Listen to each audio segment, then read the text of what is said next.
सुस्वागत है मेरे शेरो। आज इस वीडियो में हम लोग बात करेंगे नॉर्थ सैटेलाइट आइलैंड के बारे में, जो कि भारत के अंदर तो आता है, लेकिन उसके अंदर भारत का कोई नियम कानून नहीं काम करता है। पूरा जंगल राज है। नवंबर 2018 में अमेरिका के जॉन एलन चौ, जो कि एक क्रिश्चियन मिशनरी थे, वो यहाँ पे अपना धर्म को प्रचार करने आए थे, लेकिन इलीगल तरीका से, क्योंकि भारत सरकार ने इस आइलैंड पे आने जाने पर रोक लगा दी है। जैसा मैंने बताया था कि वहाँ पे भारत सरकार ने लोगों के आने जाने पर रोक लगा दिया है, तो ये वहाँ पे डायरेक्ट तो नहीं जा सकते थे, इसलिए उन्होंने वहाँ के एक लोकल मछुआरे को पकड़ा, उससे बोला कि नॉर्थ सेंट्रल आइलैंड चलना है। नहीं भाई, बहुत खतरनाक जगह है। सोच ले 25,000 दूंगा। 25,000 फिर ठीक है।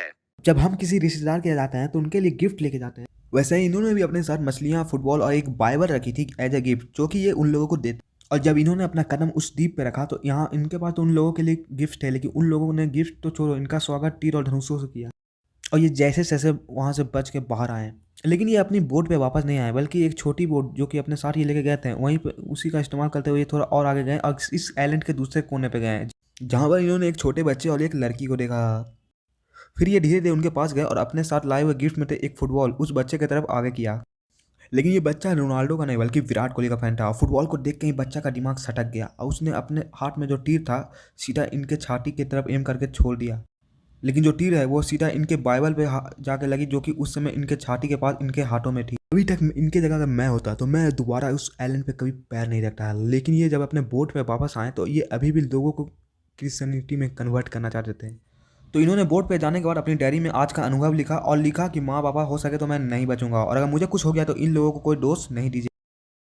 और उसके बाद जब उस आइलैंड पे गए तो उस आइलैंड से कभी वापस नहीं आया। जो लोकल फिशमैन उनके साथ उस आइलैंड के पास अपनी बोट में खड़ा था, उसने अपनी बोट से ही देखा कि वहाँ के जो नेटिव लोग हैं वो एक बॉडी को वेलिट कर रहे हैं, और उस कपड़ों से वो समझ गया कि ये जॉन की ही बॉडी है।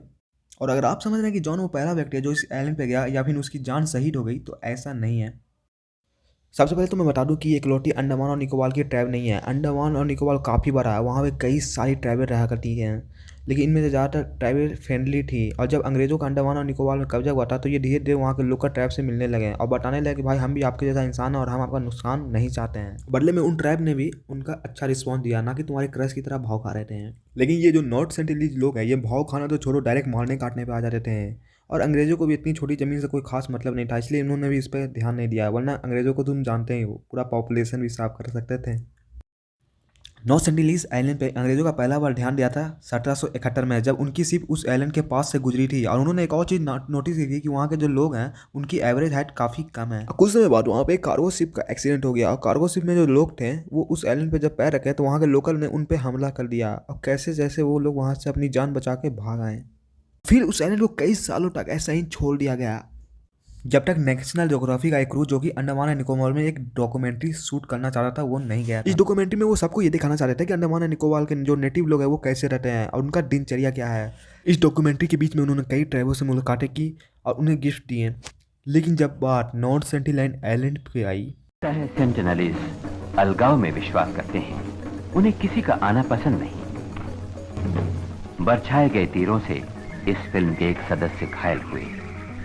तीर 2.5 मीटर लंबा था, जिसका निशान जन्म भर उनके साथ रहेगा। लोगों ने ये समझ लिया था कि इनके साथ कांटेक्ट बनाना और भाई की शादी लगभग इम्पॉसिबल है, लेकिन 1981 में कुछ ऐसा हुआ जिसकी उम्मीद किसी को नहीं थी। मधुमाला चाटुपाई, जो कि एक एंथ्रोपोलॉजिस्ट थी, और जब वो वहाँ पे पहुंची तो सेंटिलीज ने भी बहुत अच्छा रिस्पॉन्स दिया, और जो गिफ्ट वो लेके गए थे उन लोगों ने भी उस गिफ्ट को खुशी खुशी अपने पास रख लिया, शायद इसलिए कि इस बार एक लड़की थी और वो लड़की को देख के ये समझ गया कि ये लोग हम पे हमला करने नहीं आ रहे हैं।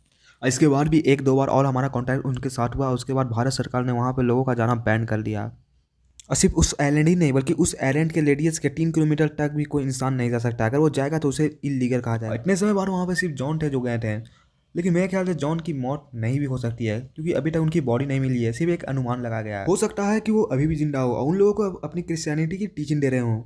मैं तुम लोगों को टीचिंग दे रहा हूँ कि आओ मेरे सब्सक्राइब बटन को दबाओ और वीडियो को लाइक करके फैलाओ।